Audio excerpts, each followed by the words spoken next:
రేవంత్ రెడ్డి పరిపాలన ఎట్లా అనిపిస్తుంది మీకు? అనుకునే అయితే ఏం చేయట్లేదు ఆడ.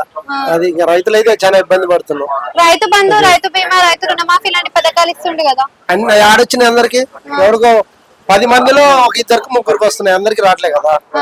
రావట్లే అంటే ఇప్పుడు కేసీఆర్ కి రేవంత్ రెడ్డికి తేడా అంటే ఏం చెప్తారు? కేసీఆర్ అంటే చేసిన వరకు అన్ని చేసిండు. ఈయనైతే చేసినైతే అన్ని చేయలే కదా. కొద్ది గొప్ప సరే చేసిన వాడికి ఆయన పూర్తి చేసిండు. ఈయనేమో సహజ అన్నీ ఒక్కటి కూడా సరిగా ఇవ్వట్లేదు అనమాట.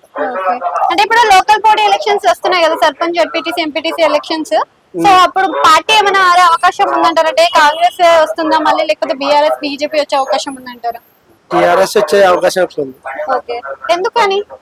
ఎందుకంటే ఇప్పుడు జనాలకి అంత వ్యతిరేకత వచ్చింది దీని మీద. పల్లెటూరులు మొత్తం ఇదివరకేమో పల్లెటూరులనే ఎక్కువ అది వచ్చింది.